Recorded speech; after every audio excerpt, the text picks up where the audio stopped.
খবর পেয়েছি কি নাগারবাজার থানাতে থানা নয় ট্রাফিক আচ্ছা রাজারহাট ট্রাফিক কাছে 2.5 লাখ টাকা রাস্তায় পড়া পেয়ে গেছে, তা নিয়ে কি বলবেন?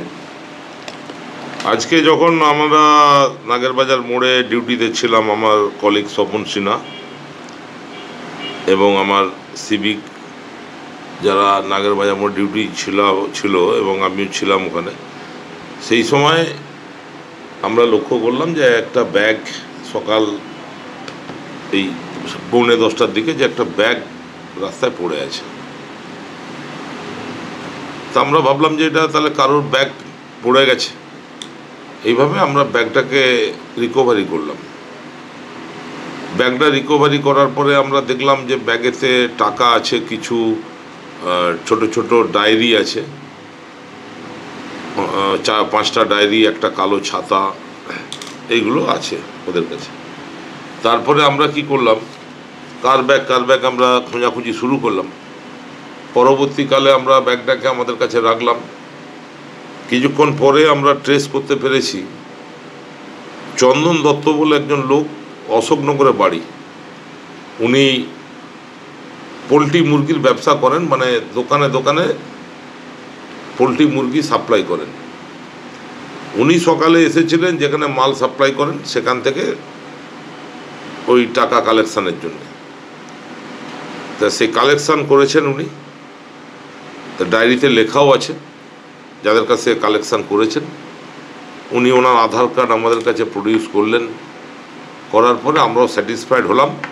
হওয়ার পরে আমরা যে ওনার যে হারিয়ে গেছিলো ব্যাগ, যার মধ্যে 2.5 লক্ষ টাকা ছিল, ডায়েরি, ছাতা, ওনার কিছু ওই ওষুধ মেডিসিন ছিল যেটা প্রেশার বা সুগারের জন্য উনি রেগুলার খান, এটা পাওয়ার পরে আমরা ওনাকে এটাকে হ্যান্ড ওভার করলাম ওনার কাছ থেকে লিখিত নিয়ে, এবং আফটার প্রপার ভেরিফাই। আপনার নাম? আপনার নাম? আমার নাম রঞ্জন রুদ্র, আমি ওসি নাগেরবাজার ট্রাফিক গার্ড। আপনি এই যে আপনি হারানো টাকা যে পেয়েছেন রাস্তায় পুলিশ মাধ্যম দিয়ে, তা নিয়ে কি বলবেন? আমি অনেক খোঁজাখুঁজির পরে হয়রান হয়ে গিয়ে যখন এই ট্রাফিক গার্ডে আসলাম, তখন যখন ওরা বলল হ্যাঁ পেয়েছি, তা আমার মনের মধ্যে একটা শান্তি চলে আসলো যে আমি হারানো ধন পেয়ে গেছি। এবং এই গার্ডের প্রত্যেকটা পুলিশ অফিসার, পুলিশ সবাই খুব ভালো ব্যবহার করেছে। আমার টাকাটা আমাকে খুব ভালোভাবে ফেরত দিয়েছে এবং পুরো টাকাটা আমি বুঝিয়ে পাইছি। আপনি কি ব্যবসা করেন? আমি মুরগির ব্যবসা করি, চিকেন মুরগি। আপনি ক্যাশ নিয়ে ঘুরছেন? ঘুরছি না, আমি দোকান থেকে কালেকশন করে ব্যাংকে যাবো বলে রেডি করছি। সকাল কটা স্যার পড়েছে এই টাকাটা?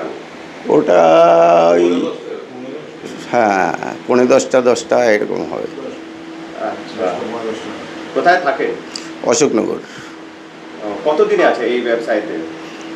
আমার ব্যবসা প্রায় আমি 30 বছর করি। আচ্ছা, কি ব্যবসা? Chicken supply. Chicken supply. কি বলবেন বড়বাবু আর লোকজন? ধন্যবাদ দেবো, অশেষ ধন্যবাদ দেবো, আমার আন্তরিক ধন্যবাদ দেবো এদের।